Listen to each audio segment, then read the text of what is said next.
Good afternoon good sir. Afternoon. बैठिए बैठिए बैठिए। Thank you sir. आप हैं पूजा मीणा, जी है सर। ना? आप पूजा चाहें तो मास्क हटा सकती हैं, हम सब लोग सुरक्षित हैं। Thank you sir. पूजा, सबसे पहले अपना परिचय दीजिए और जो भी आपने अब तक किया है जीवन में वो सब बताइए। जी सर। सर मेरा नाम पूजा मीना है। मैं राजस्थान के जयपुर जिले की रहने वाली हूँ। ठीक है, मैंने फिलोसफी में मास्टर्स किया है और ठीक मैं है, अभी फिलोसफी में पीएचडी कर रही हूँ। मेरी रुचि है सेल्फ हेल्प बुक्स पढ़ना, ठीक है। ट्रैवल एंड फूड ब्लॉग्स देखना और फोक डांस करना। फोक डांस कौन सा? सर मीनावती डांस और कभी कभी घूमर डांस। ठीक है। और आपका पीएचडी का विषय क्या है? सर मेरा पीएचडी का विषय है कबीर का अद्वैत चिंतन और मानव धर्म। कबीर का अद्वैत चिंतन और मानव धर्म, ठीक है। जी सर। और आपका ये अटेम्प्ट कौन सा है? सर मेरा छठा अटेम्प्ट है। छठा अटेम्प्ट है। जी सर। और इंटरव्यू? सर पहला मीन्स पहला इंटरव्यू। ठीक है। इतना समय क्यों लगा? सर शायद मैं स्ट्रेटेजी को सही से समझ नहीं पाई जो यूपीएससी की डिमांड थी।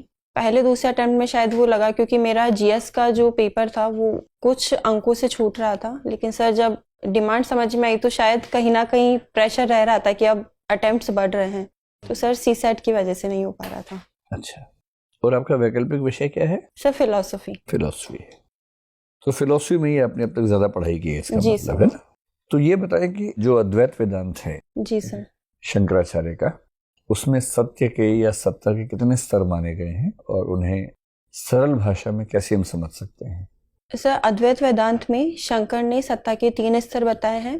पहला प्रातिभासिक, दूसरा व्यवहारिक और तीसरा पारमार्थिक। सर इसे हम सरल भाषा में इस प्रकार से देख सकते हैं, जैसे यदि कोई रस्सी को सांप समझता है तो सर वो प्रातिभासिक होता है। सर दूसरा व्यवहार में जो हम वर्तमान में जो वस्तुएं देख रहे हैं, जगत को जो अनुभव कर रहे हैं, वो व्यवहार का स्तर। और सर इन दोनों के स्तर पे जो उच्च स्तर का होता है पारमार्थिक स्तर, जहां हमें सत्य का ज्ञान होता है, हमें समझ में आता है कि व्यवहारिक और जो प्रातिभासिक स्तर है वो परम सत्य का सिर्फ आभास मात्र है।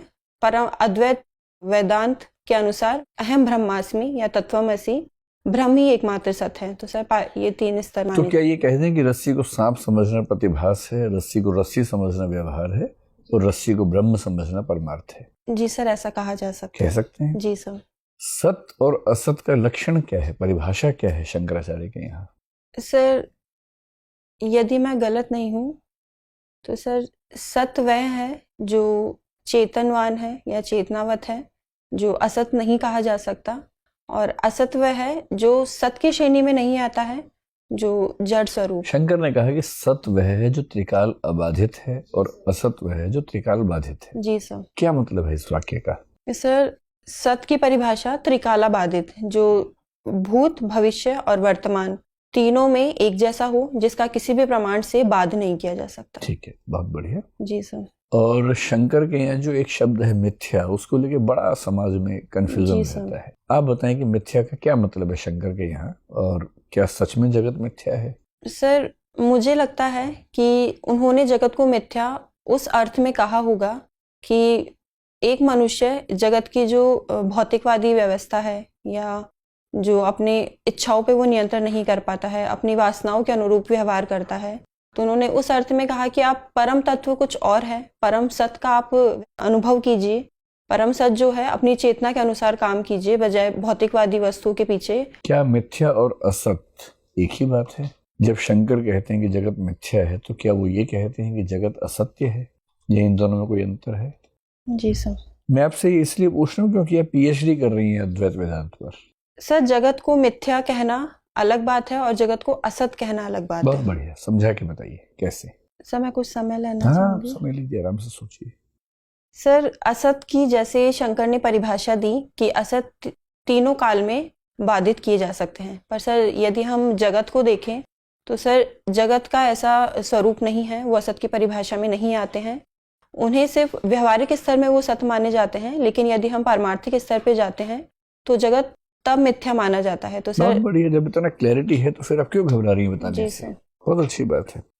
क्या हम ये कह सकते हैं कि शंकर और नागार्जुन लगभग एक जैसी बातें कहते हैं, जिस वजह से शंकर को कुछ लोगों ने प्रच्छन्न बौद्ध कहा? सर कुछ सीमा तक कहा जा सकता है। जैसे बस 2 तुलनाएं बता दीजिए दोनों में। सर पहला जो परम तत्व की अवधारणा है, दोनों ने प्रपंच रहित, अनिर्वचनीय या चतुष्कोटि विनिर्मुक्त माना है, तो बहुत सर बढ़िया। पहले अर्थ में माना जा सकता है।